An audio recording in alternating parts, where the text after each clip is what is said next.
Approchez-vous donc. Venez vous installer près de la cheminée de feu de bois comme nous l'avions fait lors des contes de Creepy à Halloween l'année dernière. Aujourd'hui, nous allons inaugurer une nouvelle série qui s'appelle les Creepy Origins. C'est une série qui va vous présenter tout simplement les origines de certains personnages que j'ai inventés pour vous et vous allez en apprendre donc un peu plus sur eux. Devinez qui s'y colle la première. Eh oui, c'est la poupée que vous aimez tant dans les 3 jouets maléfiques. Vous allez apprendre beaucoup plus de choses sur celle-ci.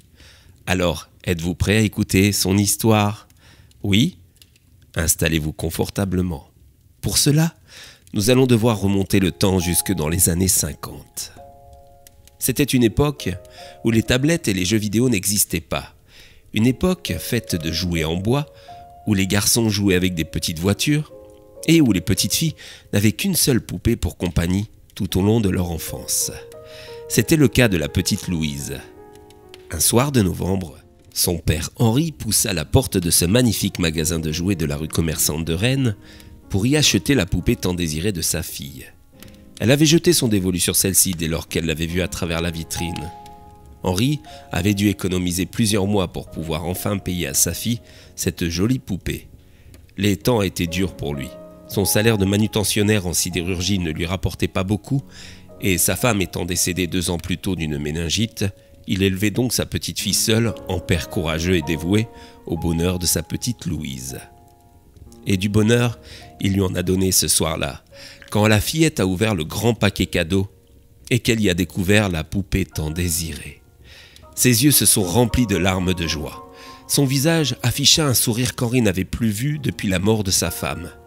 La petite fille et la poupée commencèrent alors une très belle histoire d'amitié. Louise passait tout son temps libre à jouer avec celle-ci, s'inventant des aventures palpitantes.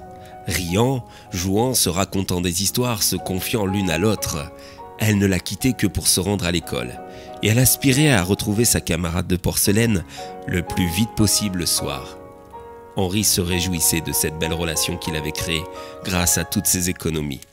Mais revoir sa petite fille heureuse n'avait décidément pas de prix. Mais un jour, Louise rentra de l'école avec une triste mine. Ses yeux étaient gonflés d'avoir beaucoup pleuré. Elle s'empressa d'aller raconter ce qui s'était passé à sa poupée, sa seule confidente.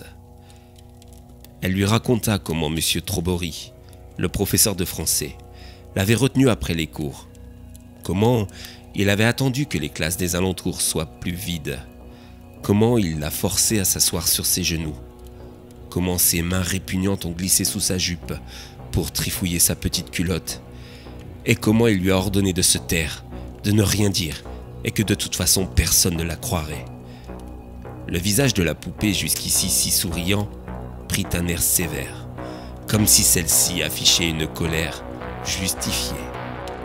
La petite Louise dut malgré tout retourner à l'école, et ce dès le lendemain matin, et a du coup subir chaque jour les attouchements de ce monsieur Trobory, sans rien dire hormis à sa poupée, qui devenait de plus en plus en colère.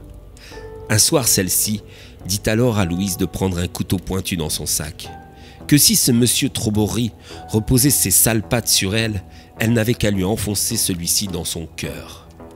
La petite Louise n'en revenait pas. Son amie de toujours voulait tellement la protéger qu'elle lui apprenait même comment se défendre d'un adulte pervers, quitte à le tuer. Le lendemain matin, elle écouta donc les conseils de son amie de porcelaine. Elle prit un couteau qu'elle dissimula dans son sac. Quand au soir, M. Trobory la fit s'asseoir une nouvelle fois sur ses genoux, la petite Louise lui planta son couteau dans la main.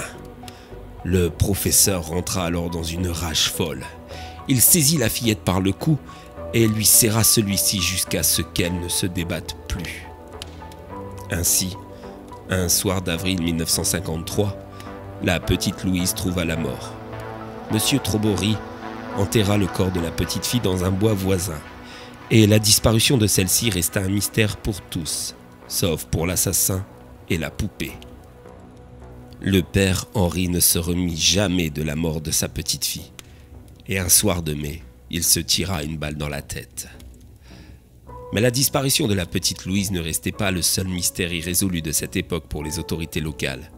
Non, Un matin de juin de la même année, on a retrouvé M. Trobory, le professeur de français tant apprécié de son établissement et de ses collègues, nu, chez lui, les bras attachés à une chaise, les jambes écartées, le corps couvert de plaies faites à l'arme blanche, et les parties génitales sectionnées avec un grand ciseau laissé à terre.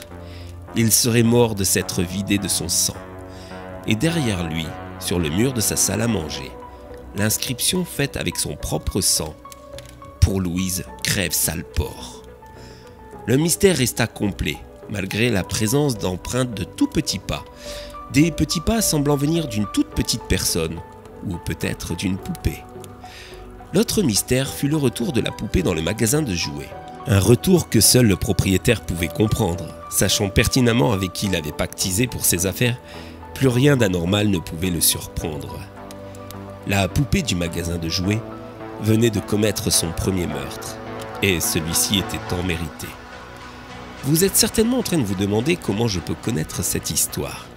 C'est très simple, c'est elle-même qui est venue me la raconter. Et d'ailleurs, petite surprise, je vais lui laisser le mot de la fin. Merci Creepy. Et oui, si vous vous demandez si je suis une bonne ou une mauvaise personne, dites-vous que je ne tue que si c'est nécessaire. Et là, dans ce cas présent, ça l'était. Un pervers, un pédophile n'a pas sa place dans ce monde. Alors j'ai vengé mon amie de toujours, la petite Louise. Ah, si vous aviez vu sa tête quand il a vu une poupée vivante armée d'un couteau, prêt à le tuer. On peut dire qu'il a eu les boules, mais qu'il ne les a pas gardées longtemps. Quoi qu'il en soit, je pense que vous serez tous d'accord avec moi. Il le méritait, non? Allez, je dois m'en aller.